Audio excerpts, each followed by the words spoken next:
So how perfect it is that the individual who we are recognizing with an honorary doctorate and who will address you is a woman who professed religious vows of poverty, chastity, and obedience many years ago and has lived out her profession with the whole of herself, especially accompanying and standing with persons sentenced to death, who has been at the head of the national fight against capital punishment and who has also ministered to those who are victims of grave crimes. Few could represent better the education of the whole person, professional formation, and empowering leaders for a just and humane world that Seattle University stands for than does Sister Helen Prejean. Join me in inviting her forward so that she might receive her honorary doctorate. Helen?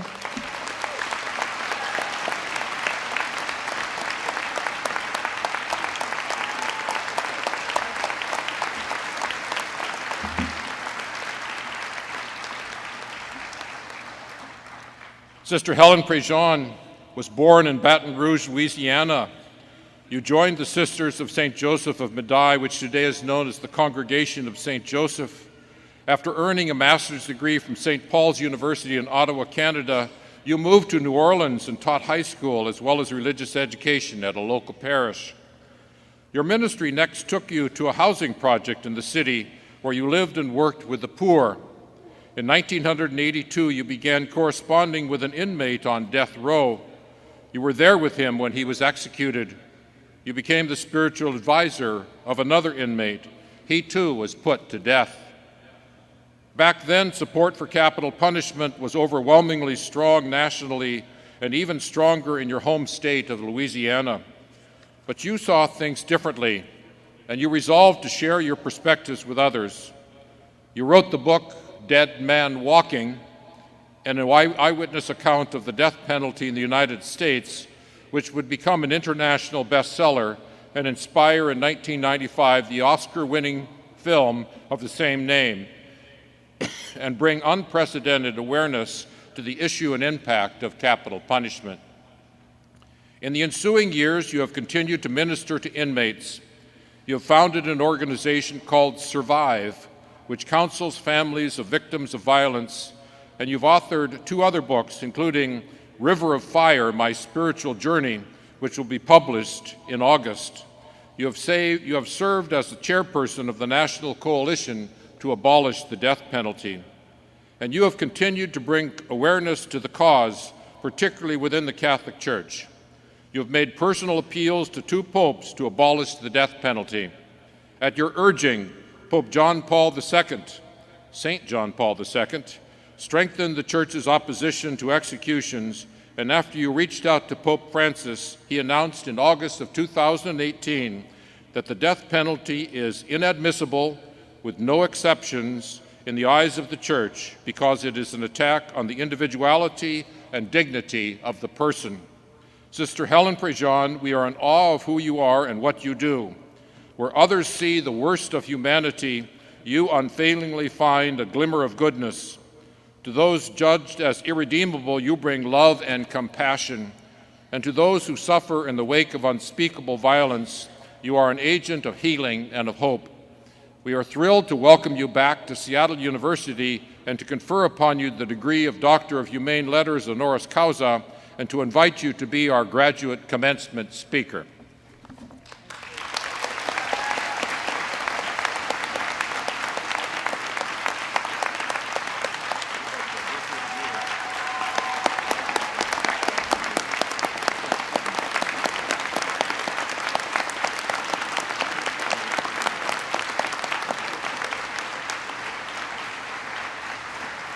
All yours.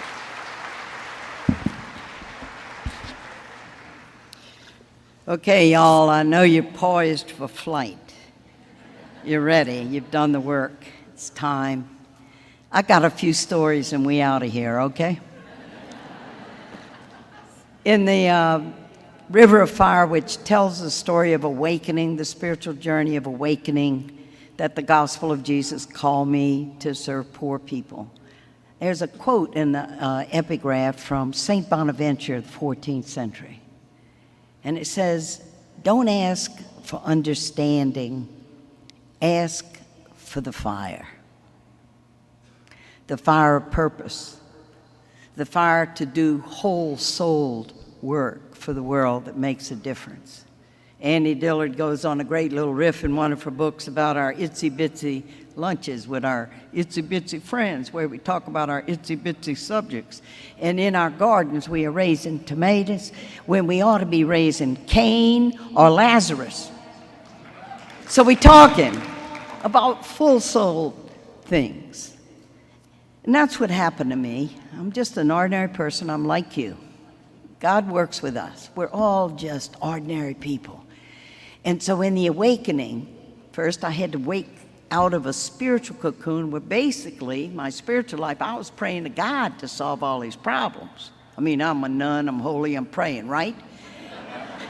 But I didn't see myself as engaged in social justice. I said, we nuns, we're not social workers. And I didn't have a clue about how you're going to tackle all this stuff. And the awakening, I'll tell about it in River of Fire.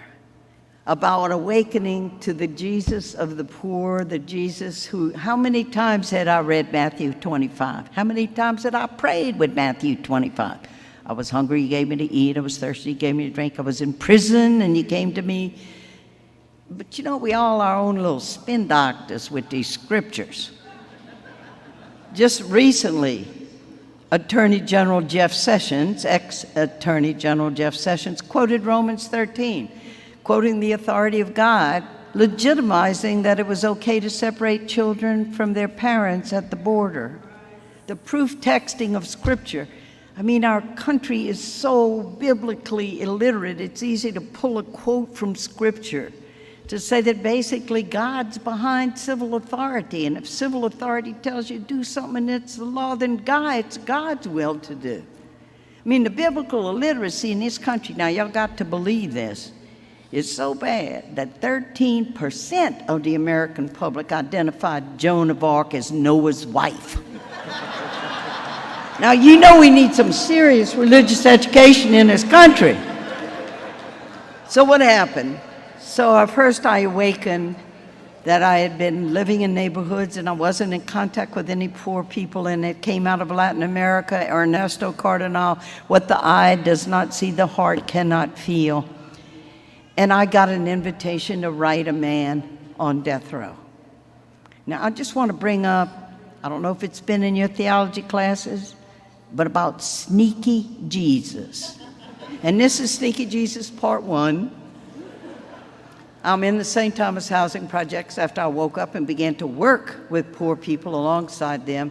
And a friend comes out of a Louisiana coalition of jails and prisons, sees me right down St. Andrew Street. Hey, Sister Helen, you want to be a pen pal with somebody on death row? I said, sure, I could do that. You know, I was an English major. Write some nice letters, maybe send a poem or two. I never dreamed they were going to execute this person. I thought I was only going to be writing letters. So I wrote a man. His name is Patrick Sonia. He's the first story in Dead Man Walking. And then this Sneaky Jesus Part 2, when finally I realized, well, hey, here's somebody in prison. Here's Matthew 25. Maybe I could do an end run, just go see him in prison. It's all right, and say, Pat, I'll come see you sometime.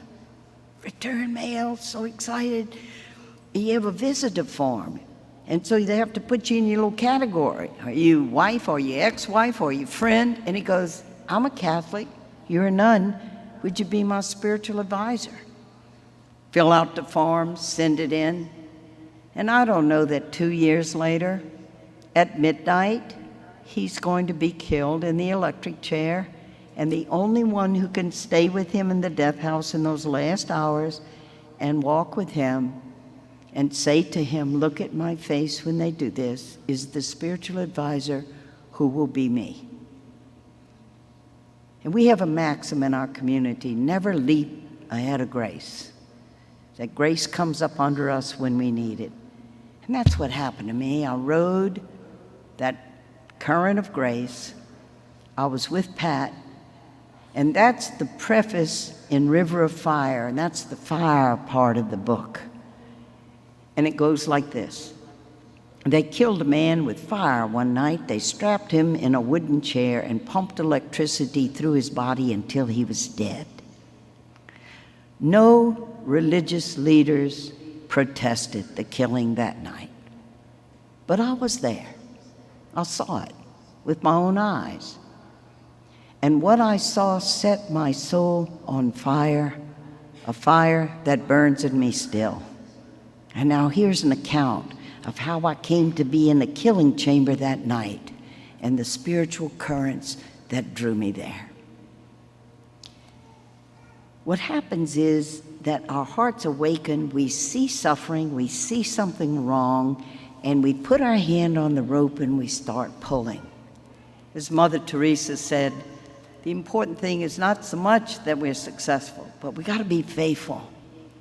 And with that memory burning in me ever of Pat being executed, then the 5 other people that I accompanied, and the cases that I've gotten involved with, and seeing how, even though the Supreme Court set the criteria when they put the death penalty back in '76, it's supposed to be for the worst of the worst, which means somebody in their character is evil or unredeemable, or by the nature of what they've done out of all the other murders in the United States, that we got to kill them in order to be safe. People don't know the difference. And I stumbled out of that execution chamber that night, and it was in the dark. They bring you in a prison vehicle to the gate. The sisters were there for me, the good lawyers who were working to try to save Pat's life. I don't buy any of them lawyer jokes, because all the lawyers I know are excellent human beings who try to work for justice. And it was in the dark, and I just threw up. I vomited. I'd never watched a protocol where a human being who was alive was strapped.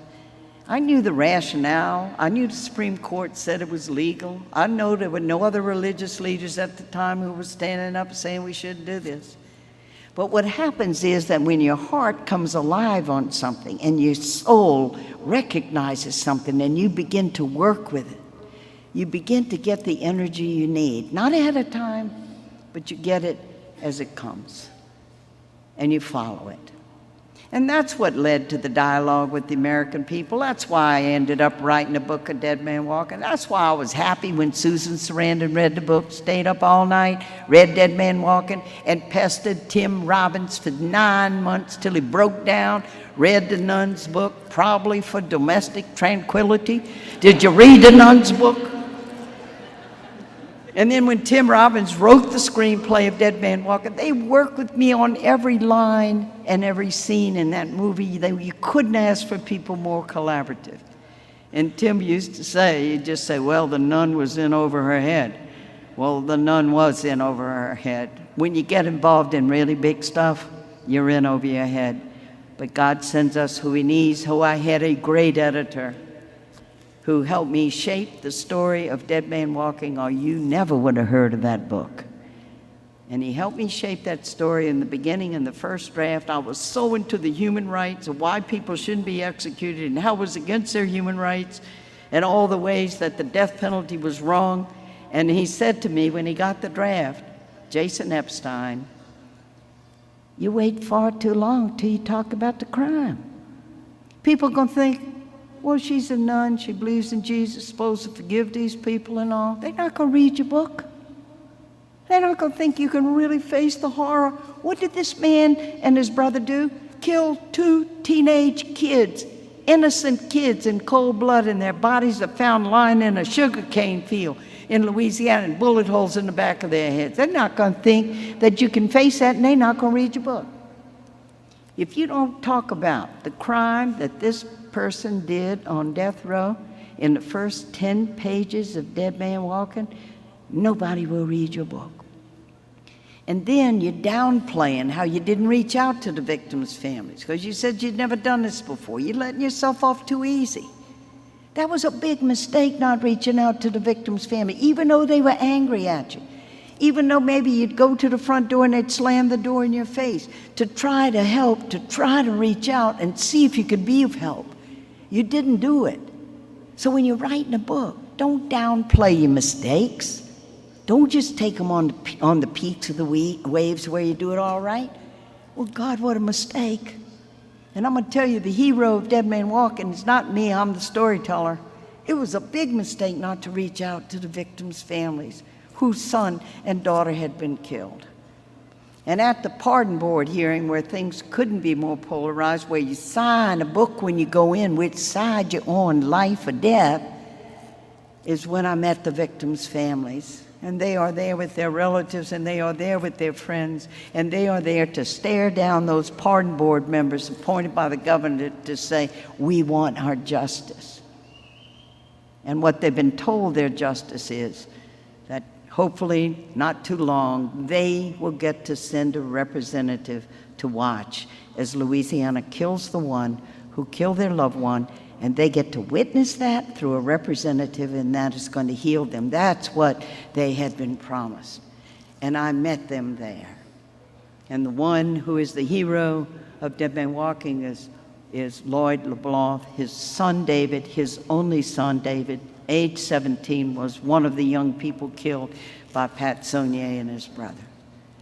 And he said to me when he met me, Sister Helen, all this time, you've been going to see those two brothers in prison. You never once came to see us. You can't believe the pressure we're under with the death penalty.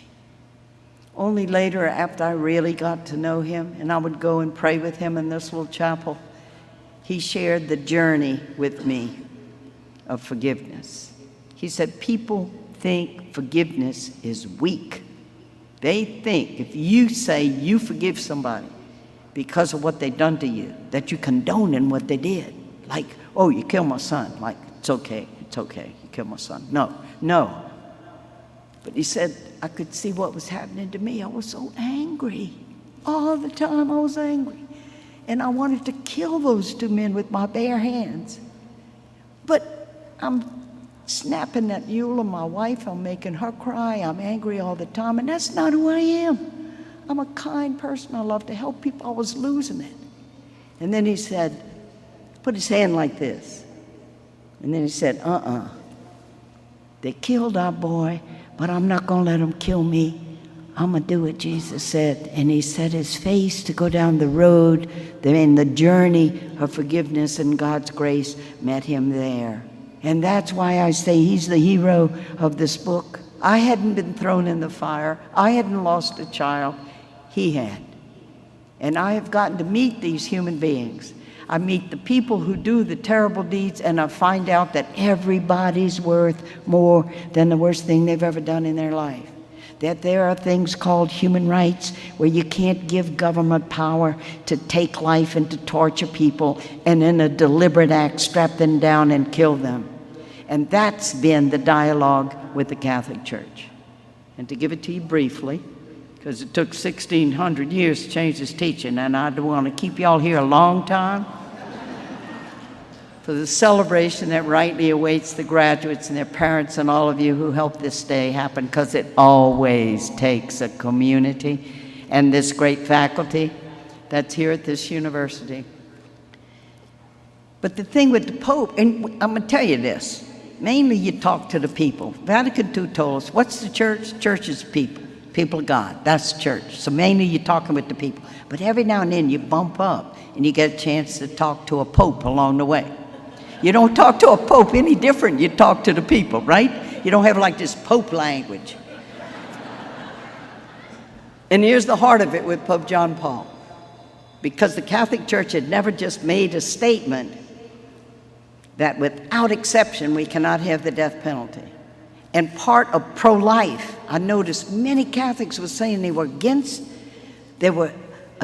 abortion, but they for the death penalty. And the distinction was one's innocent life and one's guilty life. And I said to Pope John Paul, I got to write the letter to him. And I know he read it. They told me, they put it right in his hands. I said, Your Holiness, when I'm walking with a man to execution, and his hands are shackled close to his body, he has leg irons on, he's surrounded by guards. Now, he's done a terrible crime, I know that. But when he's walking to the execution chamber and he turns toward me and he says, Sister, please pray God holds up my legs. Where is the dignity in rendering a person defenseless and taking them out and killing them when we have prisons where we can keep society safe?